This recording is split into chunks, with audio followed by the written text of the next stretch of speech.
Okay, so we are back after a few weeks. And we just a quick look ahead. So next week should be good. The week after, I'm not sure because the week after is another Connecticut week, and then the week after that, definitely no. Okay, so we'll take one week at a time. So the 12th should be good, and then I'll let you know about the 19th. Alrighty, so we are up to Pirkei Avos 4:9. And as I mentioned, this is not one for the judges. This is one for I think all of us. We'll see. Okay, Rabbi Yonasan Omer, Kol Hamakayim Es HaTorah Me'oni, Sofo Lakaima Me'osher, V'chol Hamavatal Es HaTorah Me'osher, Sofo Levatlah Me'oni. Very simple, simply formulated statement. Okay, who would like to translate that? Yeah, go ahead, Tamar. Anyone who fulfills the Torah from poverty, Yep, anyone who fulfills um, the Torah from poverty. uh, in the end, he'll fulfill it from riches. Yeah, we'll Wealth. I'm gonna go ahead and just say we'll ultimately, in the end is good, but we'll ultimately fulfill it from wealth. Mhm. And then we'll Mavatel Sator Meosher. Anyone who nullifies or like does this mean also like waste? Yeah, so this is I also struggled to figure out like what would be a good verb here. Because nullify sounds not Yeah, quite like I the mean, I feel opposite like of it's like not doing it basically. yeah. So I this is not so elegant, but I would say neglects to fulfill. Okay, Okay. yeah, The Torah from wealth, Sofa Levat Lameoni. right. Ultimately, neglect it from poverty. Yeah. Okay. Very simple statement. Okay, so what are the questions here? Obviously, the main question is how does this work? Okay, but I'm sure we could break that into more specific questions. Yeah, Ayala? So this is maybe like a later on question, but for the second half, Yeah. like that, like what does the Hava mean, I guess?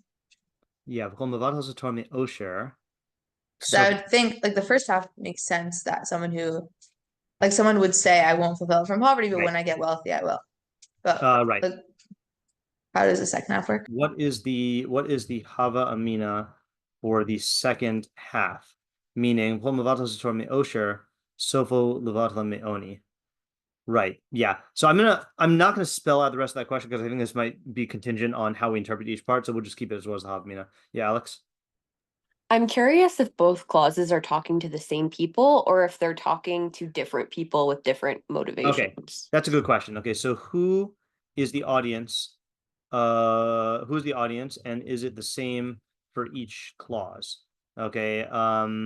Yeah, that is good. And I guess part of that is like what what is the motivation or thought that drives each person before the Mishnah, which is kind of a way of saying what's the Havamina, but it's more like what is it's kind of a way of merging what's the Havamina, who's the audience. Yeah, before the Mishnah teaches us this. Yeah.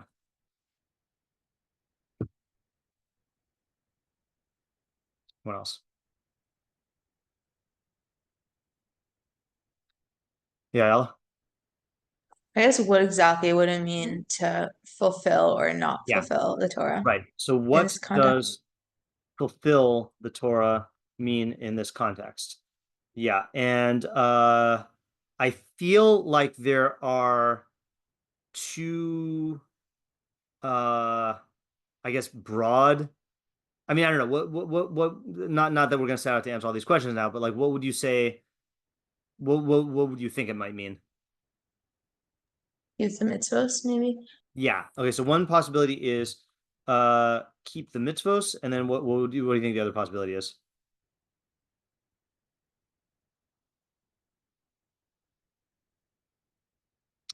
Anyone? You can just say it. I think of like two things maybe. Say again? Maybe like I mean, I feel like it could be learning or it could be like Yeah. living a Torah lifestyle. Okay, right. So keeping the mitzvos or learning Torah, right? Yeah, or both, right? I feel like those are the two broad possibilities. Yeah, Lauren? What does it mean to like sopho look like I guess what do they mean by like you'll ultimately fulfill it from wealth? Is that saying like if this happens, I guess? Okay, yeah. By the way, I just realized I think the reason why I'm saying it's either to fulfill, keep the mitzvahs or learn Torah is because Mekayim as a Torah sounds like mitzvos, but Mevatel as a Torah sounds like learning because Bittul Torah, right? You don't usually say Bittul Torah to mean like not keeping halacha. You call that violating Torah, not being Mevatel Torah, So it's a little ambiguous. Yeah. Okay. So then Lauren's question was what does Sopho mean? Do you mean like, are you asking when, or are you asking how, or are you asking something else? I guess I'm kind of asking like how and when, like why or why even bring it up. It's like it's not going to be telling the future. It's probably teaching you a lesson. So I guess what's the lesson that Oh, okay. it's giving you by phrasing it Okay, in so this then I think way? I'm going to make that into a separate question, which is like, what is the I don't want to say what's the practical lesson, because obviously the practical lesson is, well, actually, no, we'll say what's the practical lesson. What's the practical lesson? Or maybe what idea is brought out by phrasing it this way? Yeah, what argument, I'm gonna say what argument is being made here, right? In other words, the practical lesson is you should fulfill the Torah even if you're poor, right? But what's the argument of Sopho with Sopho? I think that's really what the best place for the question here. Yeah, and I also want to actually, I still do think it's a relevant thing. What I guess like, what exactly does Sopho mean? Is there a set timeline? Yeah. Do we lose someone? Oh, we lost Lauren. Yeah, okay. Tamar? I missed a second, so I'm not sure if someone asked this, but what is the mechanism? What type Yeah, of mechanism, maybe? right. Yeah, I would include that in the first question. What's the mechanism for bringing this about? Yeah. Lauren, I'm not sure when you dropped out, but I said that the way I formulated your question is what argument is being made here with Sopho, and then I also made a factual question of what does Sopho mean? Is there a timeline? Okay, got it. Yeah.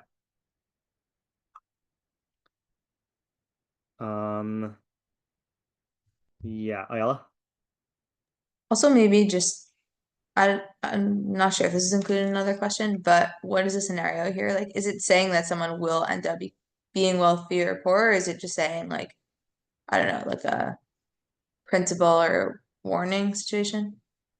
But I guess like what is the scenario is what I'm asking. Yeah. Okay. So let's make that more focused in the words, which is what do Meoni and Meosher mean? Right? What is the scenario?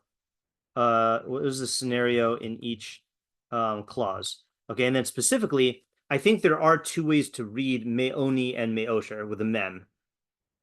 What do you think they are factually? Yeah, Tamar? So the way that I thought that this meant was like in a state of X. So like Meoni means while poor. Yeah. Okay, good. And then what's the other way to read mem?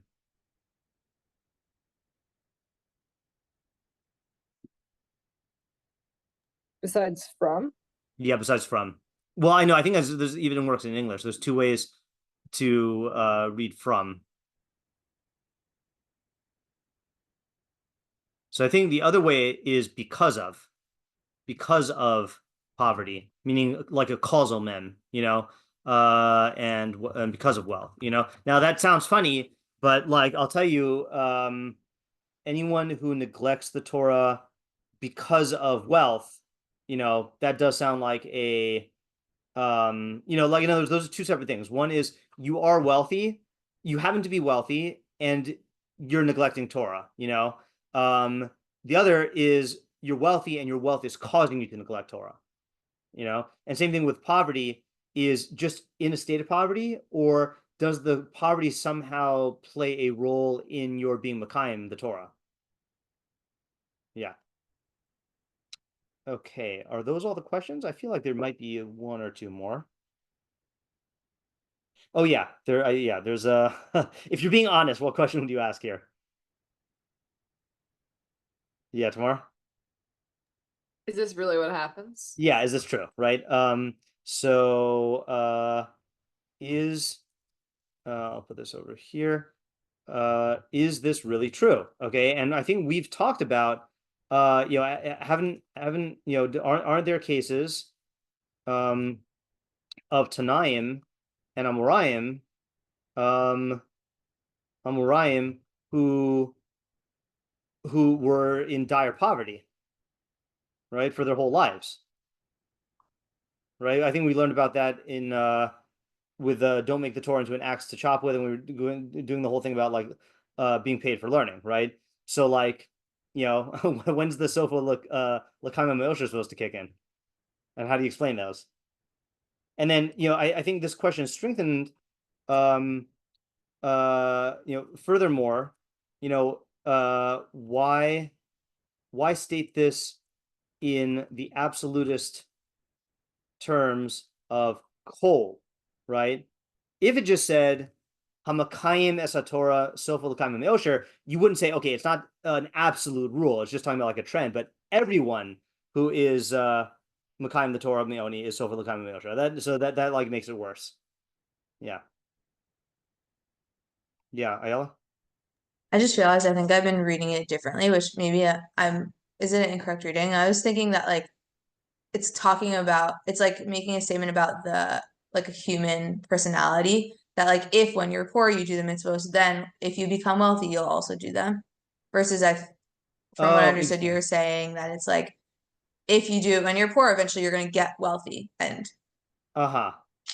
yeah, that's interesting. So I'm wondering if you could prove either way from the psukim, or not from the psukim, from the phrases, right? Because if it's purely descriptive, that one who,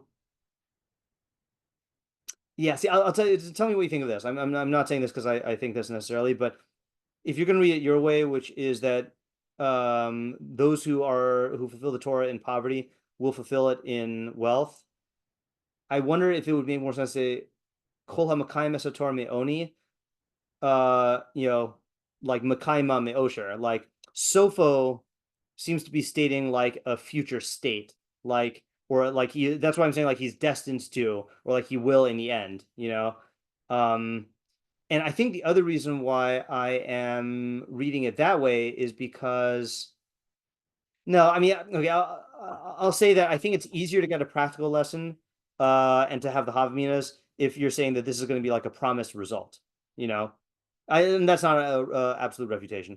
It also makes more sense with the second half, I think, to say your way. That's why I was confused. Torah. Okay, Torah me'osher. Right. Yeah, I think so. Yeah. Okay. I think those are the main questions here. Okay, so I think what we're going to do is, I think because any way that we would approach this is going to be reflected in the Mefarshim, I think I'd rather read the Mefarshim and work with them or work from them. Okay.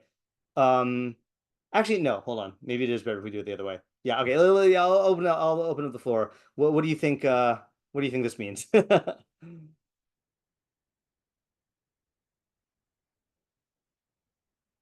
Or how would you answer any of the questions? Let me actually post questions in the chat. Oops, I did not mean to delete the questions. Okay, there's those. And then there is,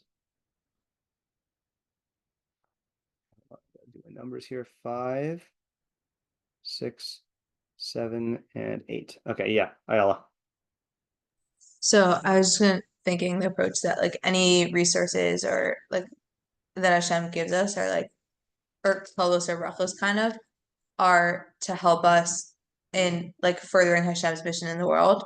And so if we're using resources I guess the second half first, if we're using resources for other things, not to fulfill Hashem. So I guess I'm seeing it as like keeping the mitzvos more.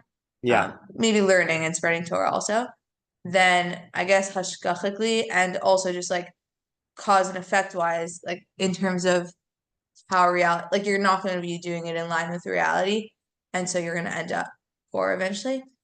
And then similarly, but I don't know, still the question is like, I don't know if this is like always necessarily the case, but yeah, that's what I was thinking. Yeah. Okay. So when we fulfill the Torah, God gives us brachos, i.e., worldly goods, to ensure that we continue, or sorry, that we're able to continue fulfilling the Torah.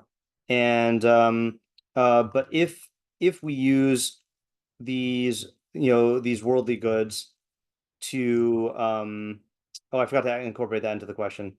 I'll do that in a second. If we use these worldly goods to further, I guess, pursuits that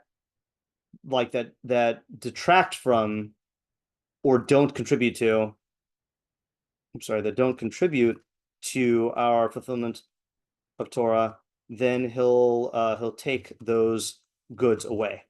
Yeah, I forgot to say the flip side of aren't there Tanaim or Amoraim who are in dire poverty for their whole lives?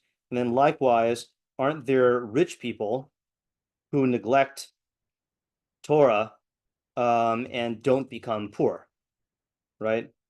So yeah. Okay, yeah. So the question here, so this actually raises another question, which is what is the chiddush beyond what we know about how brachos and kolos work? In other words, like, I think the way that you're saying it right now, we could just infer from just the way brachos and kolos work. So I'm not saying that meaning there still might be a way to further this, but I think right as of now it still needs a chiddush. Yeah, Lauren? I kind of also have like a counterintuitive question, because like the end, if you batal the Torah my osher, so full about la meoni, I feel like a lot of times you'll have wealthy people, and then when they become poor, they might turn back to Torah, right, because they were made poor. Okay, so and is there also another case on the opposite? I guess that would be included. So for L'chaim. Oh, meaning that there are going to be people who are Mekayim the Torah from poverty, then they become wealthy, and then they stop being Mekayim the Torah, right? That would be the opposite case there also. Yeah, that could happen. Yeah, okay. So let me add both of those. Okay, so and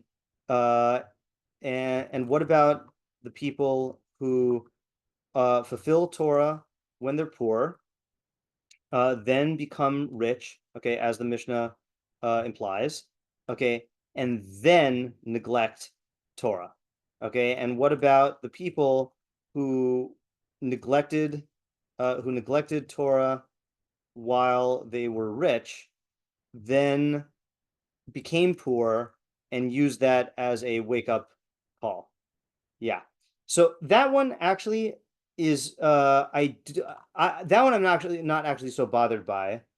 In fact, both these, now that I think about it, both of these I'm not so bothered by, because I think a person can always backslide or do tshuva, but it is, I mean, it's a good question if you're taking it as like a guarantee, which is kind of I'm not going to say that Ayala was saying this, but like if you read it as purely descriptive, then like you do have to explain like why does it, what about these cases where the opposite effect happens? Yeah. Okay, let's actually go into the Mefarshim now. Okay, I think my original intuition was good. Okay, so Rashi I'm going to read only because he gives us a baseline, but he does not explain, as you can see, he doesn't explain a lot. Okay, but his is a baseline to work with. So Rashi says, I just saw Sora joined, so I'm going to just copy and paste the text of the Mishnah back into the chat. Thank you very much. Anyway, sorry I'm late. No, that's okay.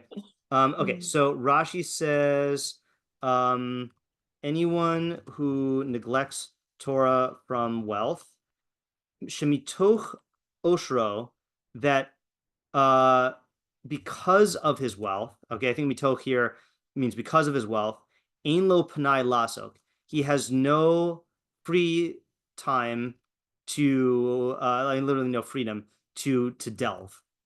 Okay, so what does it sound like Rashi? I mean, what can we get from this very, very short Rashi here in terms of answering our questions? Yeah, Lauren? I feel like he's saying, like we can understand what he's talking about in terms of Torah, which maybe means like learning, like being involved in it. So I guess it's saying like if you make time for Torah learning when you're poor, then kal v'chomer when you're rich, you'll have plenty of time for Torah. But if you don't even make time for learning Torah when you're rich, then kal v'chomer when you're poor.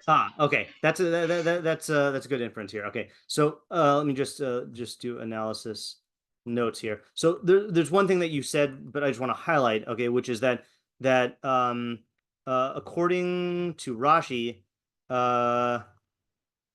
this is talking about learning Torah. Okay, now he doesn't say that explicitly, but osik b'Torah is usually used to mean learning, learning Torah, right? And I think you have to say like osik b'mitzvos if you're going to say mitzvahs. Okay, so then what Lauren is saying is that I'm going to actually start it with the one that he does say, which is if you don't make time to learn when you're rich, then you're certainly not going to when you're poor.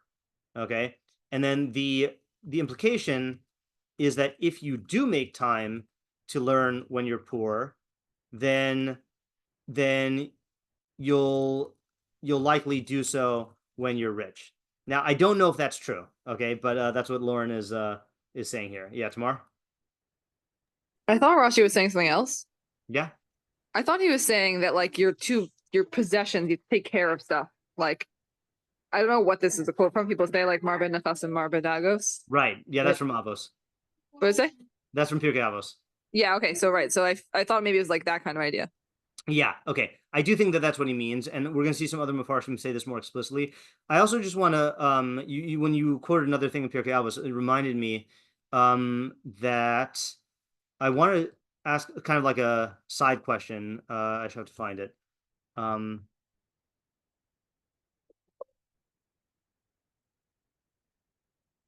Yeah. So there's a statement. Who's this? Hillel? No, Rabban Gamliel, who says, "V'al tomar likeshi ipane eshne shemelotipane." Okay, which means. So let me just ask this as a question: How is this different from where was that? That was Avos 2:4.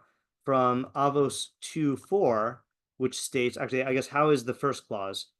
How is the second clause? How is the second clause different from Avos 2:4, which states don't say when I have free time I'll learn, okay, because maybe you won't have free time. Okay, and that, to me, when I first read this Rashi, I'm like, that seems to be what this guy is doing. He's saying like, oh, like I don't have free time, but he might want to learn, so he'll say like, the way he's saying it makes it sound like he does value learning because he's saying I'm not learning because I don't have freedom. But if I did have freedom, then I would do it, But then that we're just back at this old idea again. Okay, so clearly this has something to do with wealth, whereas the Rabban Gamliel idea is possible even for people who are in poverty. Okay, but yeah.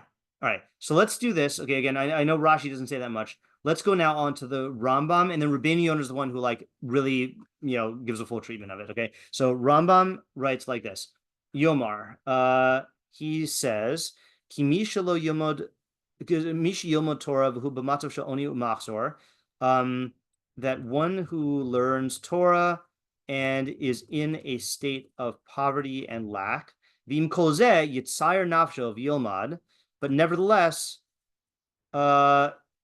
he afflicts himself and learns. L'sof yilmad mitoch rachvos. At the end, ultimately, he will learn amid. I think rachvos is here is like prosperity. Okay, v'lo yihye lo ma shiyatriduhu min halimud, and nothing will distract him from the learning.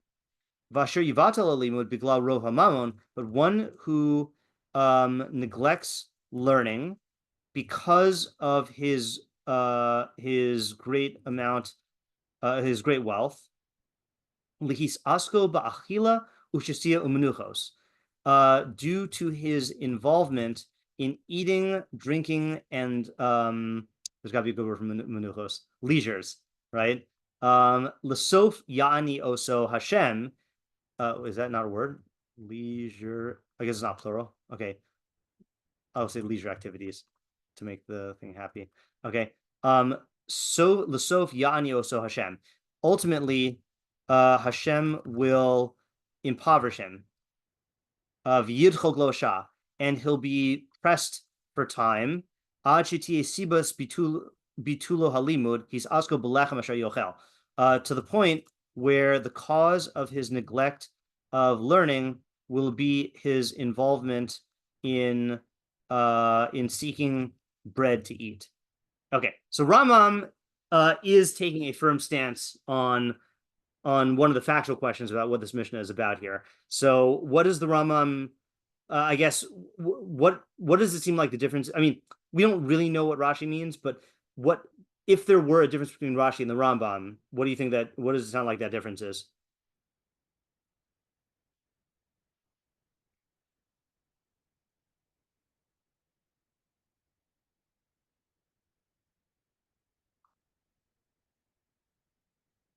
I'll give you a hint. It seems to have to do with how they're interpreting me'osher, from wealth.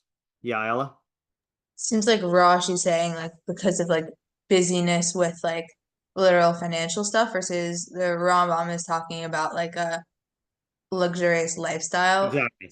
where he'll be involved in pleasure. Okay, right. So unlike Rashi, who seems to learn that me'osher means that he doesn't have, I guess he claims not to have time to learn because he's too busy with his wealth.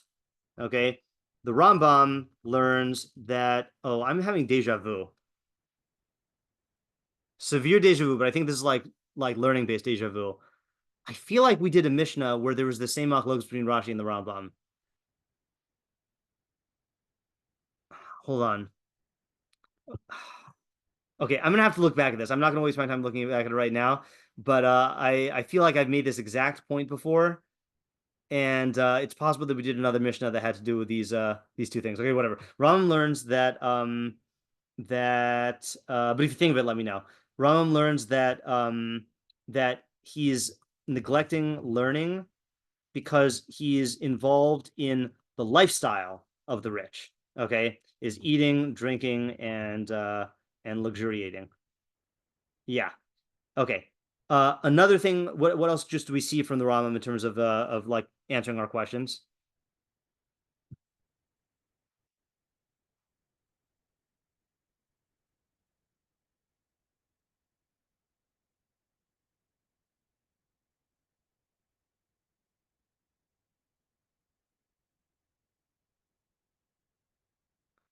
So the Rambam does seem to say, and we don't know what he means by this, but the Rambam does seem to say that Hashem is going to impoverish him, right?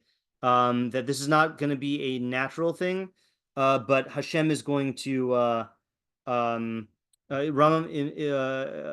attributes the result in the second clause to Hashem impoverishing him, and by implication, the first clause means that Hashem will grant him wealth. Okay. Now that might not sound so controversial, but we'll see that it seems like Rabbeinu Yonah disagrees. Yeah, Ayala? It sounds like even though the Rambam is saying that, his focus is on what the guy is doing with his time and like what he's prioritizing. Right. So can it be read like that ultimately Hashem will impoverish him, meaning like at some point like the cards will probably switch and he'll end up being poor? Or you think it has to mean that like Hashem is specifically going to make him poor? I mean, the way he's saying it does sound like he's saying Hashem will impoverish him and he's not going to have any time, So that's what I'm going to assume he means unless we see to the contrary. I'm not saying it can't mean the other way, but yeah, it does seem to mean this. Yeah, Tamar? I know we didn't fully analyze this, but I feel like there's two planes of like making a point here that I feel like is a weird. I don't understand how this is all one idea. Okay. Because one thing is, it sounds like he's talking about the character of each person. Yeah. Like the person who learns Torah in the state of poverty that attitude is going to cause him to not be distracted, or like that the quality of this person is that he won't be distracted even in leisure or whatever. And the other guy, I don't know exactly, but also there's going to be a cause of prosperity and poverty that's also going to come from this. I don't know if the question is clear, but like meaning that there's going to be a change in his circumstances, but then also because of who he is, then he's going to react to those circumstances in a certain way. Yeah, it almost sounds like the Rambam is like saying two different ways of learning the Mishnah. Yeah. Like one is about the guy and one is about the circumstances. Right. So it sounds like the Rambam is learning the Mishnah on two planes. Okay. One is what will, is this guy's circumstances will change, and two, because of who he is, he will react in a certain way in those circumstances. I mean, this is kind of addressing the thing that I added on to Lauren's question, which is what about the people who fulfill Torah when they're poor, then they become rich, and then they neglect Torah? Like, it seems like the Rambam is not taking that into account, or the other way also.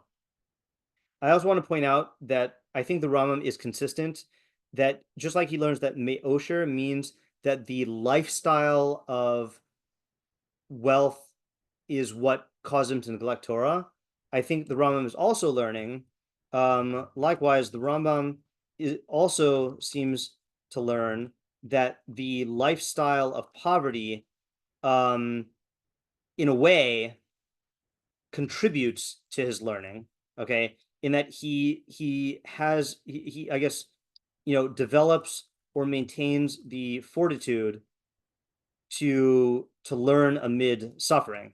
That's his line here of Yitzayir nafsho v'yilamad. He afflicts his soul and learns, or himself. He afflicts himself and learns. So it does sound like this is what tomorrow's picking up on also. The state, the way you relate to the learning when you're in that state is part of the equation. Yeah. Okay. So now let's look at Rabbeinu Yonah, and Rabbeinu Yonah is going to be the first one to give us a full interpretation of the whole Mishnah, and then that's what we're going to work on. Okay. And we'll see elements of the Rambam and Rashi in both. Okay. So Rabbi Yonah-san says, everyone who fulfills the Torah out of poverty. Rabbeinu Yonah says, Shedochak sha'osav, okay, that he's pressed for time. Umeniach melachto hatzricha lefarnasaso kidei l'kaim haTorah v'hamitzvah. But he leaves aside his work that he needs to do for his livelihood in order to fulfill the Torah and the mitzvos. V'hu lomed v'oseh mitzvos mitoch hadocha, and he learns and does mitzvos out in this state of pressure. Okay, so he will ultimately fulfill it out of wealth. What does that mean? He says and this is a long interpretation here. So he says ki yisasher v'yitosfu lo shaos meruvachos lasok b'torah u'lekaim hamitzvos. For he will become wealthy and will not like he'll literally increase his hours. I'm just trying to think of an eloquent way to say this.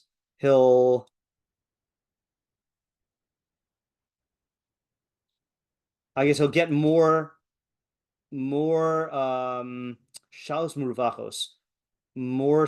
I mean, there's got to be a better way to say this, spacious time to delve into Torah and fulfill mitzvos. Ki parnasaso tiye meruba, because his livelihood will be great. Lo yitztarach el yagia kabav ki yochel, and he won't need to eat from the work of his hands. Okay, which I think here he's using it to mean like he won't need to live paycheck to paycheck, as we would say, where you're just like working and eating, working and eating. V'yilmod b'simcha u'v'tuv levav, and he'll learn in joy and gladness. Ki b'chachma yihi lo kol tov. Okay, now this is where he takes an abrupt change, because through chachma, through wisdom, he will possess all goods. Just as we find with Shlomo, who asked for chokhmah and didn't ask for silver and gold. Okay, now the funny thing is when I was learning this with Isaiah on Shabbos, I associated to a pasuk in Mishlei, and I was like, oh, that's interesting. I know a pasuk in Mishlei about this. And then when I looked it up in this other edition of Pirkei Avos, it looks like there is a separate edition of Rabbeinu Yonah that quotes the same pasuk in Mishlei I was thinking of. So I was like, yeah. Kamosha Nemar, as it says, and this is one of the only psukim that I've heard Rebbe give shiur on. Mishlei psukim, I mean. As it is stated, Shav v'davar kazav harchek mimeni, falsehood and lies distance from me. Reish v'osher al titain li, do not give me, give me neither poverty nor wealth. Hatrifeni lechem chuki, but provide me with my daily portion of food. Okay, so that's a portion of food, and that's in Mishlei 38. Okay, fine. So then he goes back to Shlomo. Mashal Melech Shamar La'avdos. This is a funny mashal, okay? This may be compared to a king who said to a servant, Sha'al ma eten lach. Ask me, and I will grant you whatever you want. Okay. Amar, so the servant said to himself, Im eshal kesav zav, if I ask him for silver and gold, hine hu nosentli, he'll give it to me. Nechasim v'karkaos, property and possessions and lands, who nosentli, he'll give it to me. Eshal as basa melech li isha, if I ask him for his daughter's hand in marriage, hakol bichlal, everything will be included. Okay, smart servant here. Kach amar Shlomo hamelech al v'shalom. Such did Shlomo say. Eshal as hachachma v'hakol bichlal. I will ask for wisdom, and everything will be included. Key, because B'tzel Chachma B'tzel Kesef. In the, I never know how to translate this. It literally means in the shadow of Chachma is the shadow of money, but I feel like there's something funny going on with the prepositions. I'm just going to see how our score translates it. 7-2 in Koheles. No. 7-12 in Koheles. Is, oh yeah, so for to sit in the where did it just go? Shelter of wisdom is to sit in the shelter of money. Okay. Yeah. So this is Koheles 7:12. Okay, so I know there's a lot there, but I just want to get the rest of the Rabbeinu Yonah because it's not that long. B'chol ha'mevatel es ha'Torah me'osher, anyone who neglects the Torah out of wealth. Shekama pa'amim v'kama sha'os yeshlo p'nai lilmod ve'eno oseh. That he has many instances and many hours in which he is free to learn, but he doesn't do it. Sofo levatla me oni, ultimately he will neglect it out of poverty. Shitztarech litroach al parnasaso, for he will need to toil for his livelihood. V'loyim se'ena, and he won't find it. Ad ki lo yeh lo pnai lasok v'Torah, until to the point where he doesn't have freedom to delve into Torah. Gam ki yirteh, even if he wants to. Mida k'neged mida, measure for measure. V'nimsa yotim min ha'olam below Torah. Consequently, he will depart from the world without Torah. Okay, so there's your Rabbeinu Yonah. I'm actually going to copy and paste this into the chat. Although it looks like I can fit it on the screen, but I'll still copy and paste into the chat if it fits. Nope. Zoom. When is it? Nope, not even that fits. Okay, hold on. All right, we're gonna have to break this up in an awkward way. There and there. Okay. Yeah, okay, so what do you see from Rabbeinu Yonah? I mean, I think there's a bunch of differences here.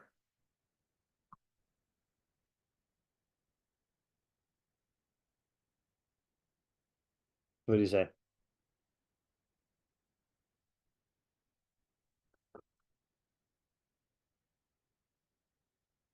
Yeah, tomorrow.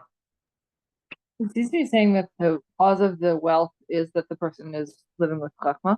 Yes. Okay, right. So unlike the Rambam, now again, it's possible that you could read the Rambam this way, but unlike what unlike the Rambam's language, I guess unlike the way the Rambam puts it, that Hashem will impoverish him, and make him wealthy. Rabbeinu Yonah seems to say that the guy's chachma will be the source of his wealth.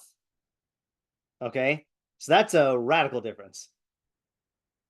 And then the implication then is, I mean, it's funny, he does say mida keneged mida, but I'll say the implication is that the second guy, the guy in the second clause, becomes poor because he didn't involve himself in chachma, right?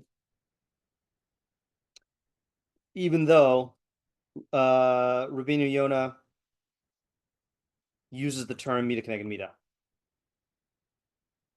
Yeah. Okay. What else? Yeah, Ella? A minor difference is that it seems like Rabbeinu is talking about fulfilling the mitzvos as opposed to learning Torah. Yeah, right. So it is very interesting because the first part, he starts to talk about mitzvos and Torah, but then soon he just switches to only talking about chachma, and then by the end he's also only talking about chachma here, But yeah, so Rabbeinu Yonah seems to hold that this is about keeping mitzvos and learning Torah, even though he by the end he's only talking about learning. Yeah.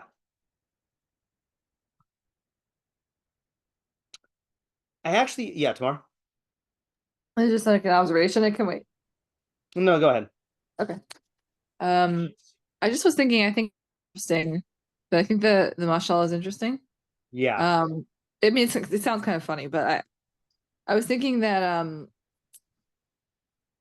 not sure if there's something to draw out from this point, but I feel like a person who,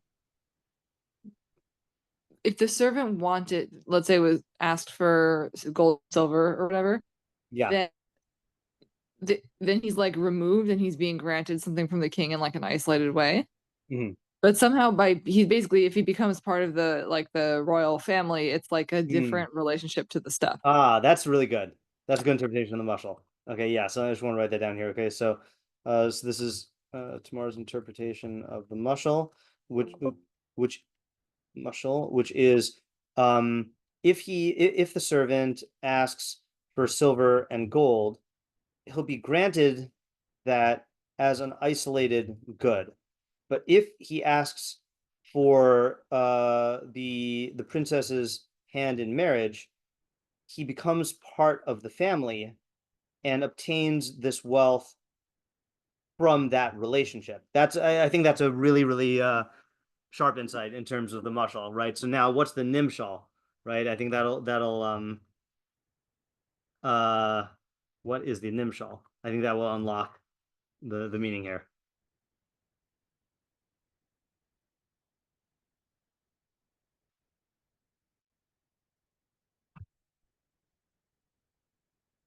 Yeah, so let's analyze the whole Rambam. Let's try to get the idea out of it, because again, like I said, this is unlike Rashi and Rambam. He is providing a full picture here.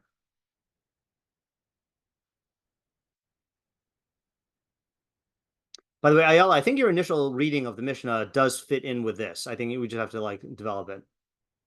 I mean, obviously, Rabbeinu Yonah is saying that at the end he's going to his circumstances are going to change. I also want to ask another question on Rabbeinu Yonah, which is there is something that seems irrational about this, that he's pressed for time but he leaves aside his work that he needs to do for his livelihood in order to fulfill Torah and mitzvos, and he learns and does mitzvos in a state of pressure, right? So I think if we saw someone doing this, if we saw someone who, let's say you have a guy with a family, with a wife and kids, and he is in poverty, and instead of working, 9 to 5, he works 9 to 1 and then learns from 1 to 5. I think we'd say that guy's being irresponsible, right? So like, how can this be justified here?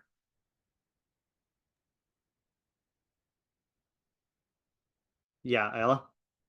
Seems like the learning in this way is like a long-term investment that ultimately pays off. Yeah, okay, good. Right. Yeah, Tamar? I was going to say that, and to whatever extent these are chiyuvim, I know he switches to talking about chachma. Yeah. But if it's not like a pikuach nefesh, but it's just very hard and inconvenient, he might still be chayav. Okay, so definitely when it comes to mitzvos, then that's the case. But with learning, you fulfill your minimal halakhic obligation to learn by saying Kriya Shema in the morning and the afternoon, or in the afternoon, morning and night. So yeah, it's true that with Talmud Torah, then there is an ideal of v'higisa bo yoma v'layla. You should be learning all day, but like it's not like we don't treat that obligation as such where like a person says, I'm sorry, I can't work, I have to learn all day, So I don't think that I don't think that is the, I don't think that's the deal here. Yeah, Lauren? Just like also a question, like it seems like he's saying one thing for the first part and the second part, it's not, I don't know if I necessarily see the correspondence between the relationship between poorness and wealth. Because the first half, from what I'm understanding, is he's saying like if you toil with Torah to the point that even when you're poor, you'll become rich because you'll get all that wisdom from Torah, and that the wisdom is like the wealth that you're gaining. Is that what he's saying? I mean, it sounds like he's saying you're going to get actual wealth also, right? He says it will also be wealth? Okay. Yeah, right, because he says his livelihood will be great and he won't need to eat from the work of his hands and he'll learn in gladness and joy. Also, he'll get more time to delve into Torah and mitzvos. So like you won't need to work as much. Okay. Yeah. So by the way, there are people, I saw some achronim who do say that the wealth he's going to get is wealth in Torah, and like that's very nice, but I don't think that's what the Mishnah is saying. So he's saying the wisdom that you get from Torah will make you wealthy? Sounds like that's what he's saying, right? Okay, but then the second half he doesn't say, is he saying that then because you don't have that wisdom from Torah, you're going to become poor? It seems like it says he doesn't have the freedom to delve into the Torah if he wants to. Right. Yeah, he doesn't have the freedom because he's too busy spending all of his time getting his livelihood. Working, right. But is he saying that he won't have that wisdom needed to keep his wealth? You're right. He's not elaborating. All we got from him is measure for measure. Mida connected mida. Yeah, we have to figure that out. Yeah, Ayala? It reminds me also of the Mishlei Podcast from this past Monday night, and the idea that we got at the end that like first working on your personality, so that way like you'll be ready once you like start learning to like pick up on chachma. So it sounds like here also he's saying you have to like prime yourself for chachma, so that way when you enter the business world, that's the outlook you'll take. That's good. Yeah. I want to look at the Mishlei Pasuk for a second. I did not prepare this, but I think it was Ralbag that Rebbe was quoting when he gave this. It wasn't even a shiur. I think it was Kiddush or something like that. Actually, I don't remember. Yeah. Okay. So this is so actually it starts here. Shtaim sha'alti mitach. So two things I have asked from you. This is Shlomo talking to Hashem, or this is Lemuel. No, this is plain. This is Algur ben Yaakeh, who plain shot is Shlomo HaMelech. Okay, but he says Shtaim sha'alti mi'itach. Two things I asked from you. Al timna mimeni b'terem amos. Don't prevent them from me before I die. Shav udvar kazav harchek mimeni. I don't know how. Shav vidavar kazav. Remove far from me falsehood and lies. Okay, fine. Yeah, harchek mimeni. Reish va'osher al titmeni. Do not give me poverty or wealth. Hatrifini lechem chuki. Provide me with my daily portion. Pen esba v'chichashti, lest I become satiated and deny you.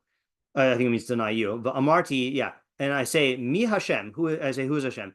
Upen ivaresh, unless I become poor, the ganavti, and I steal, the tafasti shem elokai, and I take the name of my God.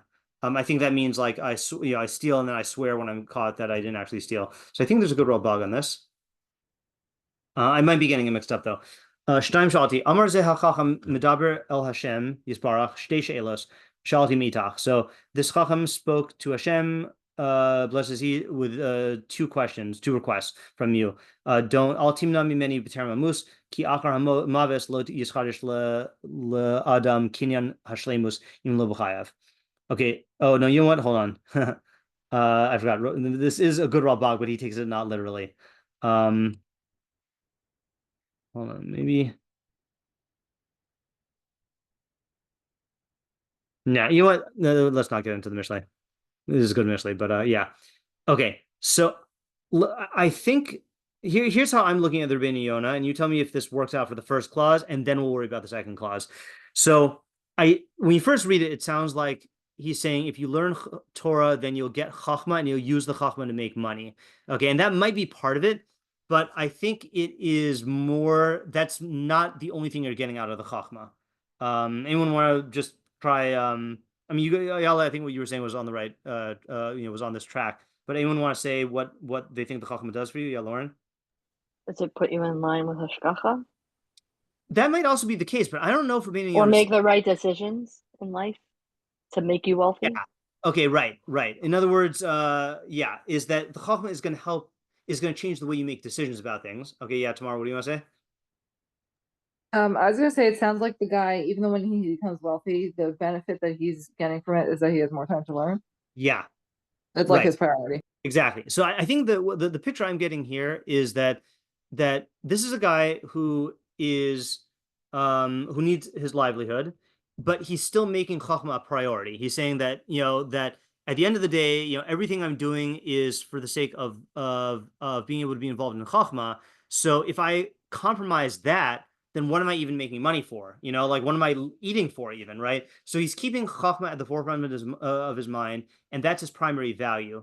So he's going to stick to that, and like you were saying, it's an investment. He's going to build his relationship to chachma. Okay, and that's the relationship mashal here. But what's going to happen is he is going to be able to use chachma to make money. That's true, and he is going to be able to use chachma to make good decisions about how he spends his money. But I think the real thing is that he's going to value chachma and not physical goods and wealth and success. And that's going to change the standards of living that he thinks that he needs, and it's going to change what he does with his free time when he has all this money. So the guy who's like scrambling after wealth is viewing physical possessions or the prestige from having wealth as the good. And we know what happens is if you are chasing after that, you're never going to be happy with that, and you're going to need to be earning more and more and more, and it's never going to be enough. So even when he gets the wealth, he's going to feel like he needs to make even more money and obtain this even more, But the guy who's investing in chachma and realizing like, no, I am valuing chachma above everything else. And when I get wealth, then I'm going to live this style of chachma, and I'm only making money so that I can be involved in chachma. So then he's not going to get carried away by his pursuit of wealth, and he'll be able to have that time to be able to be involved in Torah and mitzvos. So it's like if you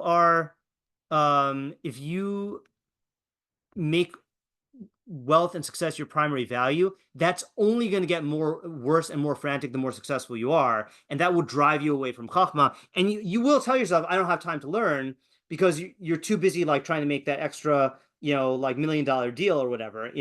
But the real problem is not that you don't have time. The real problem is that you're valuing the success from wealth over your chachma. And so how do you avoid that problem? The only way to do that is to cultivate a relationship with the chachma and to make that the primary value in your life. And that's going to affect the way that you relate to the wealth that you do end up getting. Does that make sense?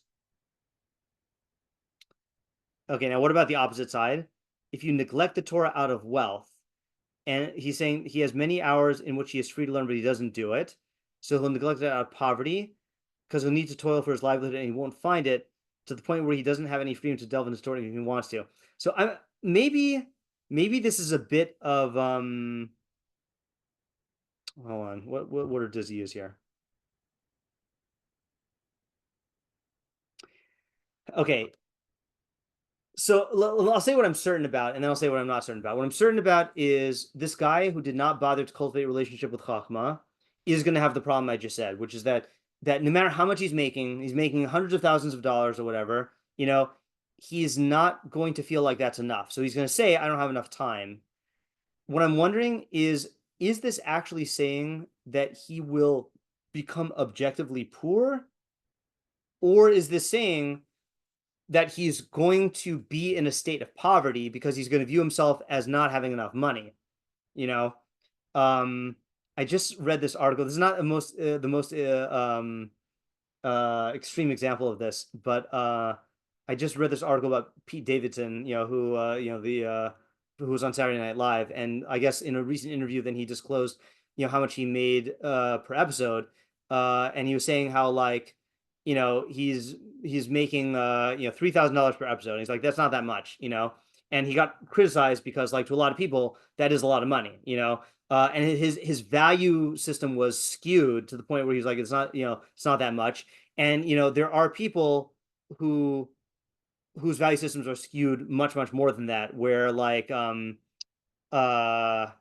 man, there was something that was in the press earlier this year that became almost like a meme. I don't even remember if it was in the Jewish circles or if it was in the non-Jewish circles, about this person feeling like it was some absurd amount of money that this person felt like was they're barely making ends meet, and it was an amount that I would be jealous of, So I wonder if you could read the Rabbeinu Yonah that way, or if that's dishonest. That Rabbeinu Yonah says she'tztarach litroach al parnasaso, he's going to need to toil for his parnasa, v'lo yimtza'ena, and he won't find it.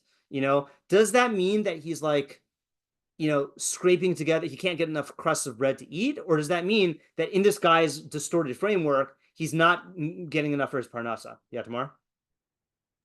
Do you have an explanation in that reading of that he is no longer free to learn even if he wants to? Yeah, because previously he had hours and now he doesn't.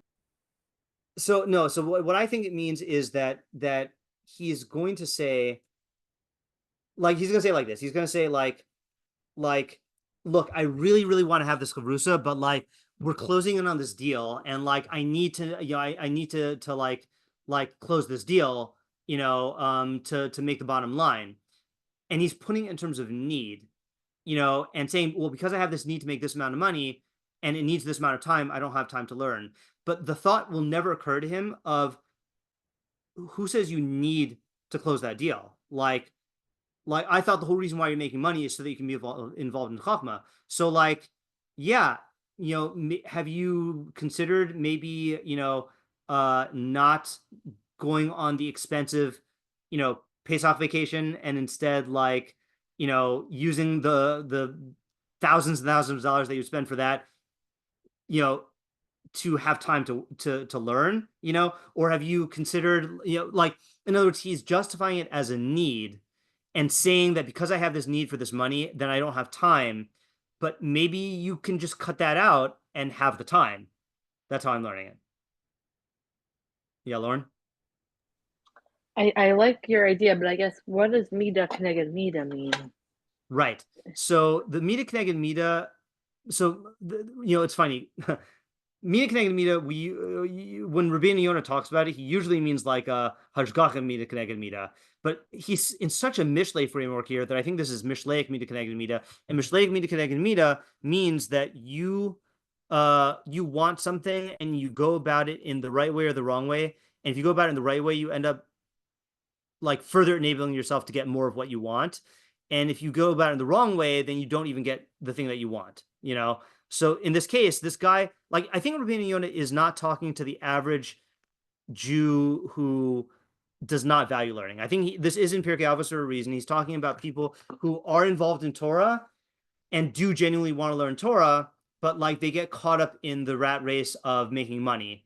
And so I think when this guy says, I want to learn, I think part of him really does want to learn, but he did not cultivate a true valuing of Chachma to the point where he'd be able to see that he could free up time in his day to be able to learn more, and so I think he in other words, his attachment to Torah is such that he will feel the loss of not being able to learn Torah, and he'll depart from the world without Torah, and it's going to pain him. Like, there are a lot of people who depart from the world without Torah and they don't care about it, and it is an objective loss, but they're not getting the Mida Keneged Mida, because here it's like he's saying, like, no, I want Torah, but I'm going to put it on the back burner till I get money. But then what ends up happening is he doesn't even get Torah, like he ends up not getting it, and he also feels like he's lacking money. I have an example, which is an interesting example of, now that I'm talking about this, there's someone who was a contemporary of me in yeshiva, and during our yeshiva years, then he was very into learning, and what ended up happening is he went into a certain line of work. I honestly don't even know what he's doing now. But the reason why I'm bringing this up is on my mind recently is I used to only see him, like in, let's say, like the last 10, 15 years, I used to only see him on one day of the year, and it was Thanksgiving. Okay. Thanksgiving, he would come to the base midrash in yeshiva, and he would usually try to join whatever shiurim were going on there, and I would make small talk with him, and I'd say it's really nice to see you. And he would say how guilty he felt. He'd say I really, really want to be more involved in learning, but I'm so busy with work, and I can only get away on when I have a day off, So I never told this guy this because I didn't have that relationship with him, but I'm like, you clearly do value learning, because there are a lot of people who don't come to the base midrash on Thanksgiving, right? So you clearly do value it, and you are feeling really, really bad that you're not learning. But is it really that you're so busy with work that you can't find time to learn? I question that.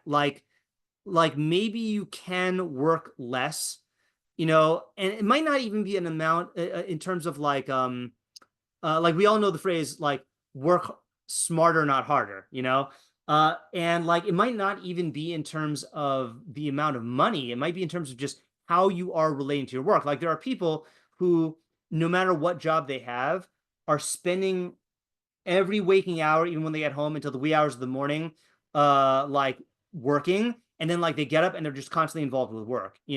That's not a matter of parnasa. That's a matter of what your unhealthy relationship is with work. So that's the kind of guy that I think this mission is talking to, is that he really wants to be involved in learning.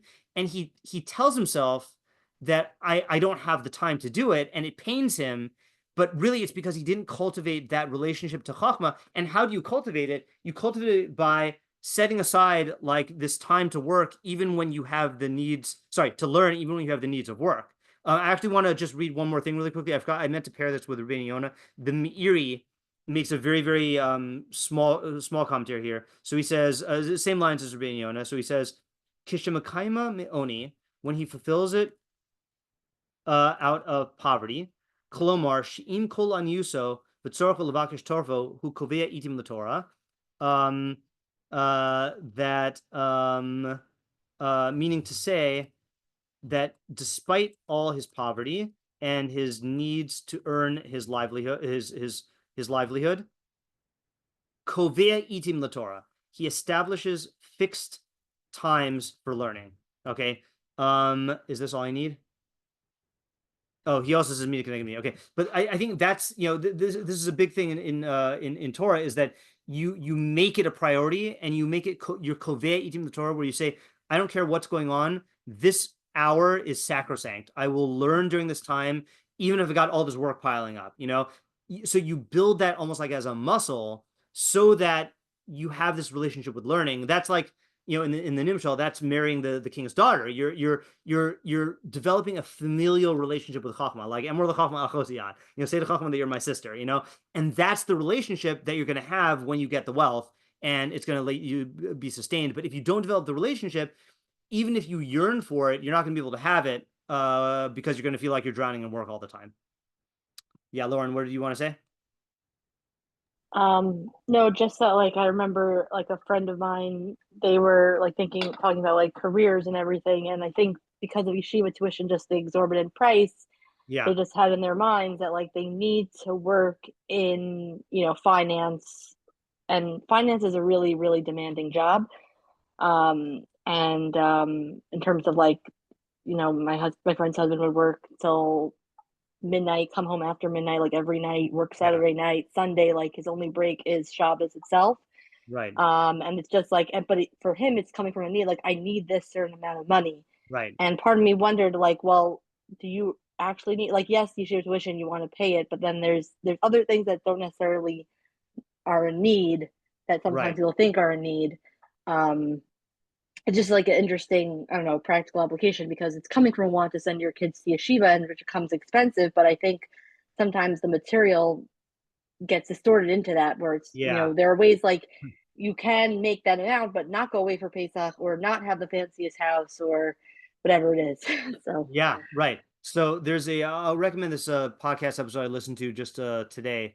Um, in Orthodox Conundrum, episode 229, "'Tis the season to spend lavishly, confronting the new Orthodox materialism," with Avital, I can never pronounce her name.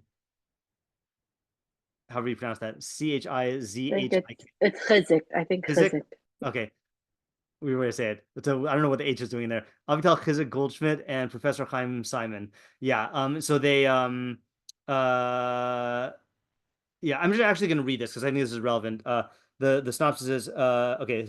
Quote: "Anything is permitted as long as it's for a mitzvah." End quote. Really? We live in a world where consumerism and materialism are not only dominant themes of everyday life, but also positive values in their own right.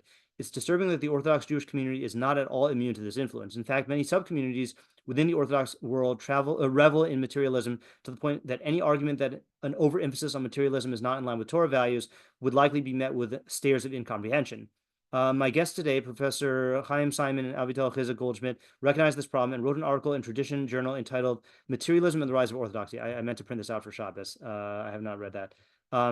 Their research indicated that while Orthodox materialism today is certainly manifest in its classic forms of expensive purchases and vacations, it now also appears in fully religious garb, where almost anything can be classified as beautifying a mitzvah, whether it's an extremely expensive shadel, a $2,500 kippah, a wildly elaborate wedding, or, as we'll discuss, $1 million stender that once belonged to a rabbinic giant.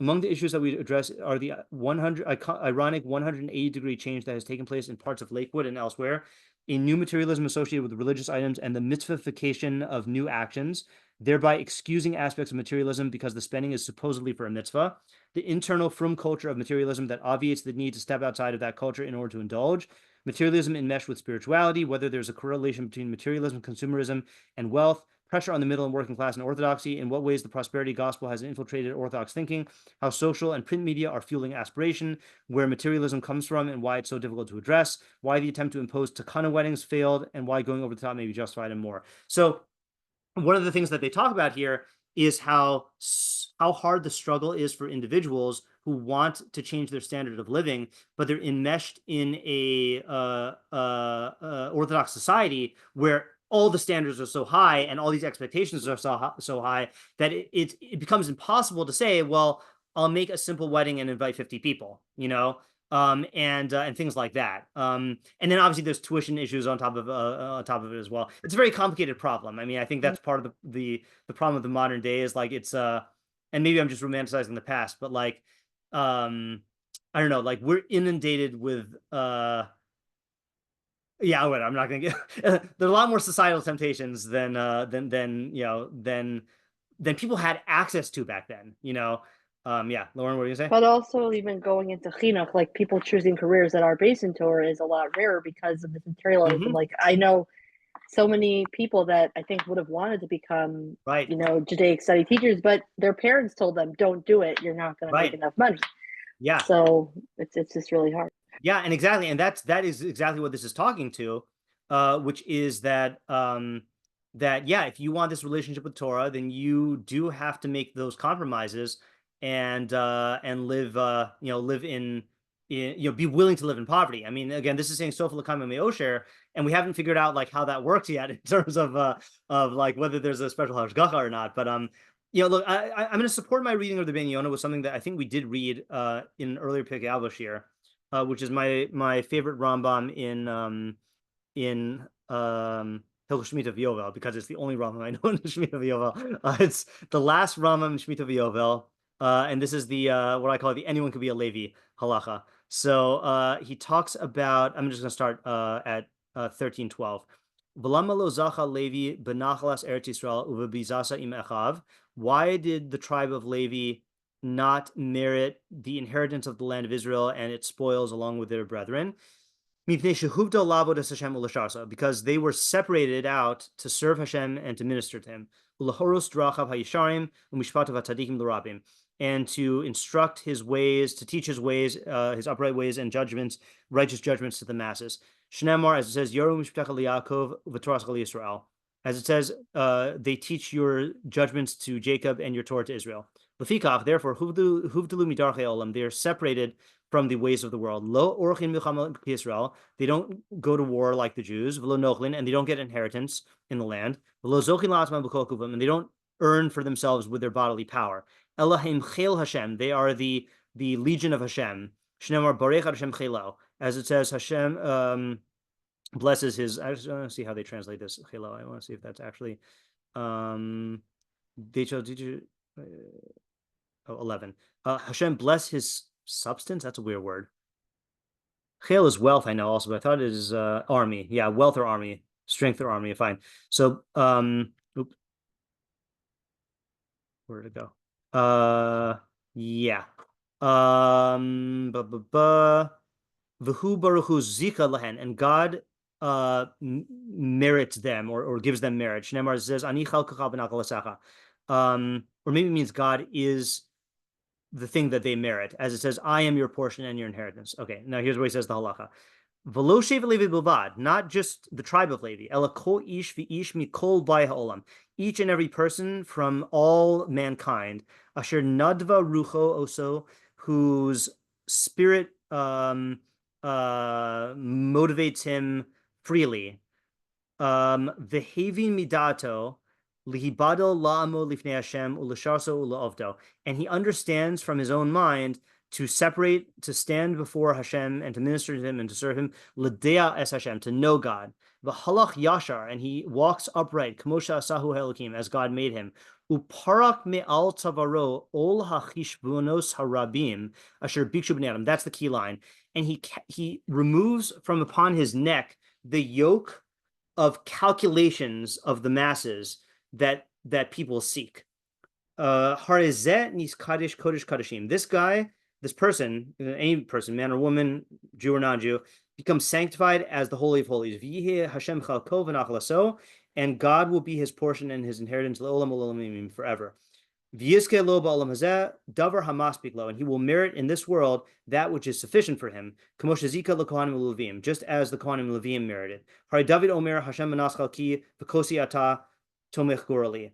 As David says, Hashem, you are my portion and my, I think kosi is another word for portion here. Tomech gorali, you support my lot. Okay, so you read this at first, and it sounds like he's saying, oh, if you just devote yourself to Hashem, then Hashem will provide you with everything that you need. Okay, and that is true, but there's qualifiers here. Okay, there's first of all a prioritization of separating yourself. Okay, meaning that you cannot be in the rat race with other people. Okay, you have to view yourself as, I am not competing with these other people. I am on a different track. Okay, so that's like the first step. And second is you have to devote yourself to avodas Hashem. Okay, and specifically Yedias Hashem. Okay, that has to be your value system, which is in line with what we're saying with Rabbeinu Yonah. Then you have to walk upright like God made you. Okay, which I don't know exactly what that means, but it is a reference. Actually, both of these things are a reference to Koheles. I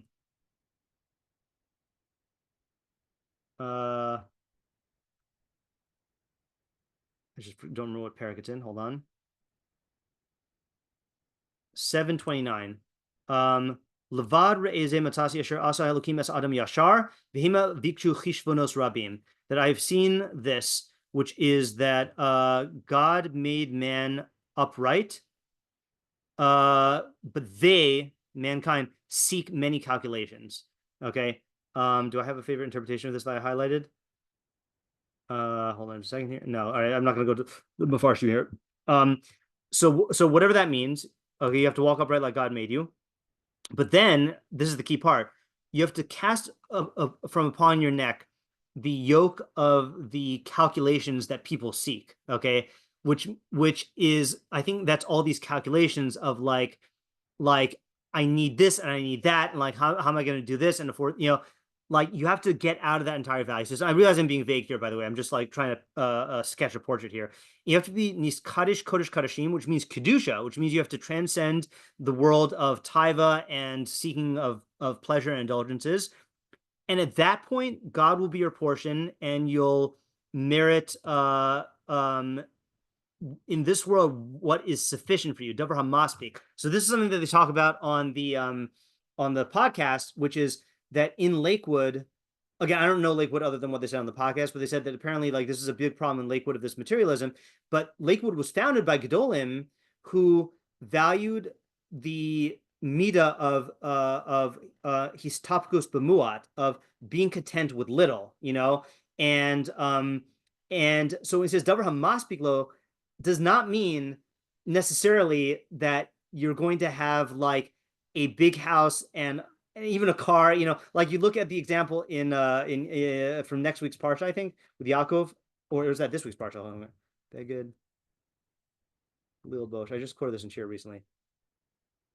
I think this is Avraham ben Aram's example. I think I gave a shiur on this a couple years ago. When you look at Yaakov Avinu, he says this is this week's parsha, 28:20. Vayidar Yaakov neder lemor. And Yaakov made a vow saying, Im yihye Elokim imadi. Actually, I'm going to read the Avraham ben Aram. If God will be with me, ushmarani b'derech hazer sharani holech, and I go on this path and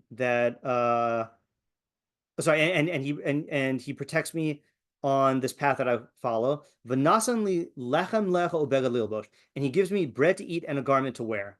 Because I think Avraham ben Aram says on this.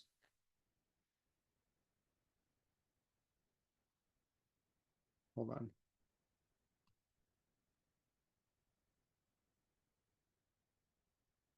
Yeah.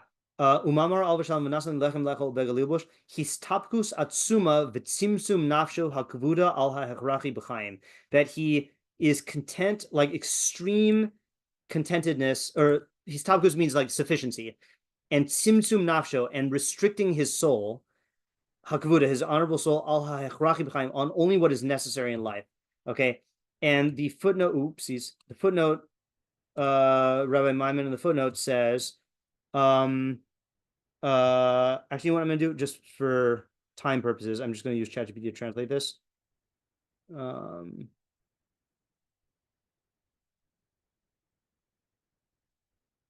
Please translate this. Compare this with the words of the Rambam in the More Nevuchim, where he wrote in 3:12, indeed, the esteemed sages already knew the wisdom of this existence and understood it. This is not the one. Oh, yeah. As David explained when he said, all the paths of God are kindness and truth for those who keep his covenant and his testimonies. This means that those who preserved the natural order of existence and the commandments of the Torah and understood their purpose came to realize the aspect of kindness and truth and everything. And due to the necessities of the body, they sought only their essential needs, bread to eat and clothes to wear, without excess. In Sefer HaMaspik, the Guide to Serving Hashem, Avraham ben Rambam extensively used Jacob's words as an example, and his writings complement those of the Rambam. See there in the chapter on asceticism, where he explained, as he does here, that this verse symbolizes Yaakov's asceticism. I don't like the word asceticism here. What's the word in Hebrew? I think probably histapkus, which is precious. Okay, so like, we had a good translation for precious when we were doing Avos. Detachment from worldly pleasures. See also there where he elaborates further on Jacob's precious and extensively discusses the virtue of contentment and precious. Okay, fine. Yeah, maybe this is not the quote that I wanted. Yeah. So the point I'm making here is like this path of the Levi that the Rambam is outlining, I think is not a path of riches. And look, the raya is there's a special mitzvah to not abandon the Levi and to provide him with food because he's poor.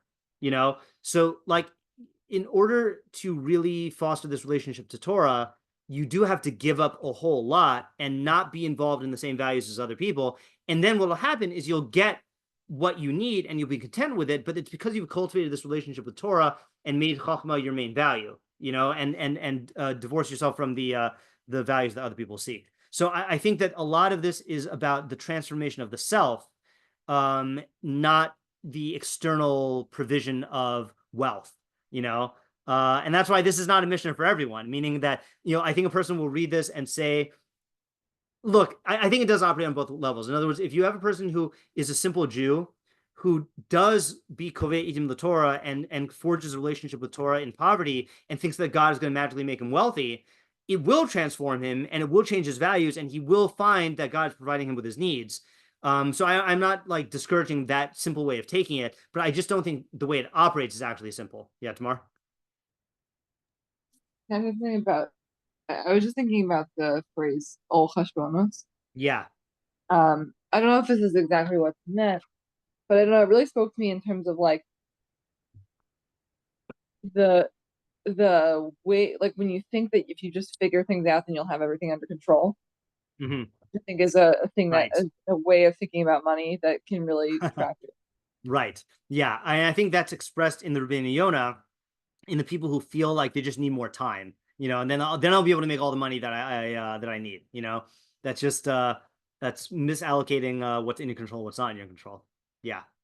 Okay. Now here's the thing. Speaking of time, there was another interpretation I wanted to do, which is Sforno, who takes this in a completely different direction, but I don't want to do him injustice, and I don't want to start him because I don't think we have time. So let's just go to our questions and see which of our questions we can answer with Rabbeinu Yonah, and what still needs work here. Okay, so the overarching question of how does this work and what's the mechanism?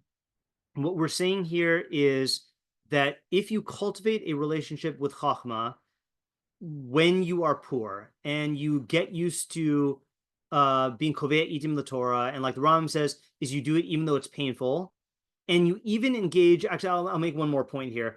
There's a shiur that Rebbe gave on Megillas Esther, and I don't know the actual name of the shiur. I know what people call it. They call it the crazy logic shiur, which I think the reference was, I haven't listened to it in a couple of years. The reference was to Mordechai not bowing down to Haman, that if you were talking about like normal pragmatic logic of like playing politics, then that's suicide, But crazy logic means that no, Mordechai realizes that avodah zarah is the antithesis of Judaism, and Kiddush Hashem is the main value, and like I'm going to do this action that I'm not going to engage in calculations here about what's like politically expedient and what's not, or even what's wise in like a Mishlei framework. No, I'm going to be Makadosh Shem Shemayim and not bow down to the avodah zarah. You have to engage in crazy logic, and then that will bring about changes in the hashgacha, So I think there's a similar thing here, that to the average person, if you're out of work and you're not using every single minute to look for work, that's, and instead you are being kovei itim and keeping your chavrusas, not all your chavrusas. You can't be crazy logic, meaning you can't just say like, I'm just going to learn, and God's like, like my 11th grade Gemara teacher that just learn Torah and the money will fly into your bank account, that's like crazy logic. But what it means is that you're being kovei itim the Torah as a long-term investment.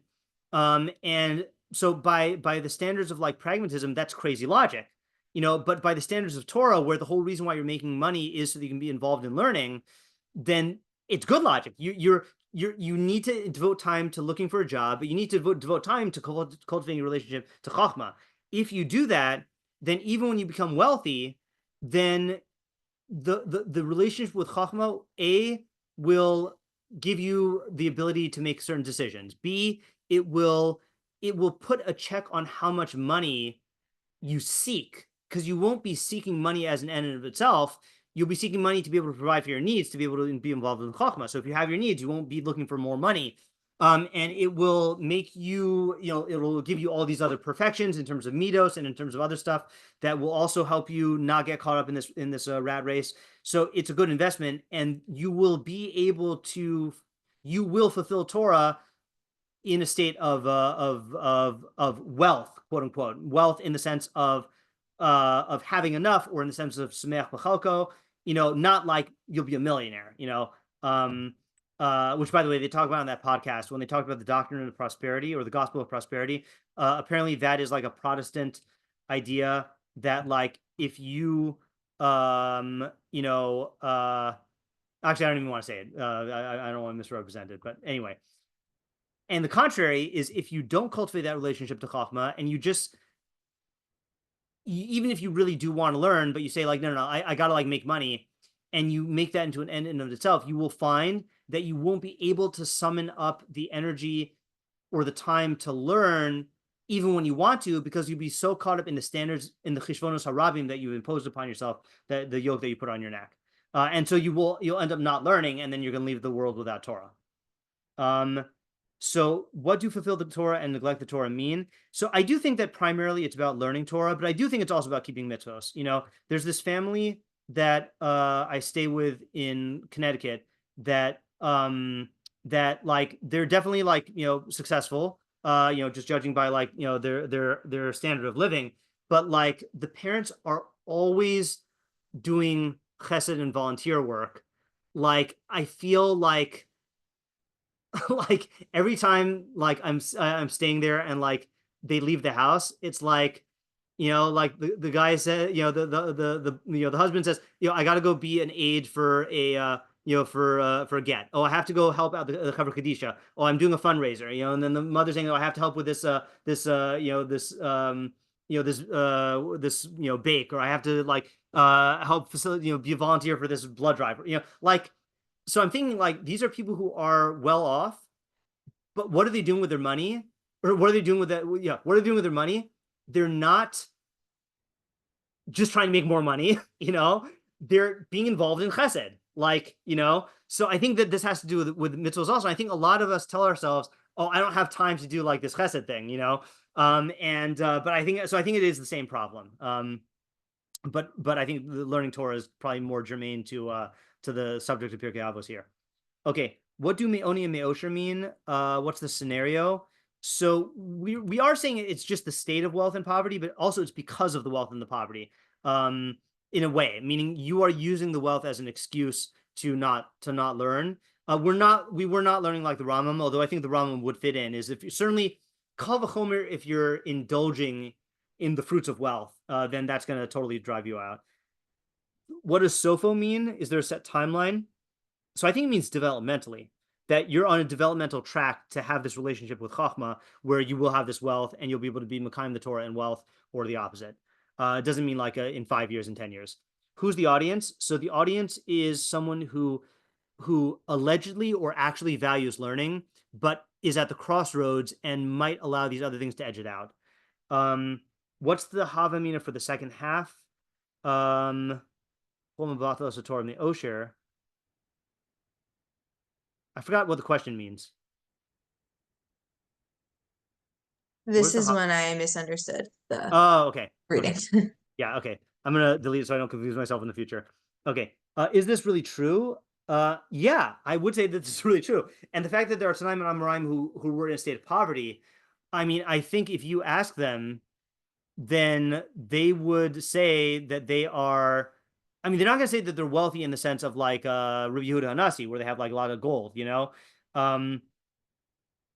but I do think that the way that we're saying this is that you'll get what you need, and that will be your wealth. Again, I think a lot of this does have to do with changing your values, not like just an external thing. What's the practical lesson? The practical lesson is you need to take a good, long, hard look at like what what standards you're aiming for money, and what your relationship to Torah is. And look, it is very inspiring to be in a community like this, where we have people who are objectively wealthy, but are using all their time for learning, or who put in the hours to like make a lot of money and then retire early. But during those hours that they're putting in, they are also being kovei itim l'Torah, like I see plenty of examples of this working. And so I think that is, but we're in a very affluent community, larger community. And I think people fall into this trap all the time. What's the chiddush beyond how brachos and klalos work? So I do think that this is a chiddush because this is not talking about just how God's hashgacha works, although maybe this is related to that. This is talking specifically about cultivating a relationship with chachma, and especially that mashal with the king's servant. I think really works out well. Is you need to get into the family, and that's chachma. And then how is this different than just the thing of when I have free time I'll learn? So it's hard for me to answer that without learning that mishnah, but this does seem to have to do with a particular trap of wealth and how you relate to your wealth, which is not just the same thing as saying I don't have time. So yeah. Okay, I think we did a pretty good job getting an idea out of Rabbeinu Yonah here. Okay, so if you're interested, look at Sforno. He takes it in a completely different direction. I also didn't figure out the Sforno myself, but it's worth looking at. Okay, so Bli Neder next week we're on, and have a good night, good Shabbos, and see you next time. Thank you. Have a good night. Good Shabbos.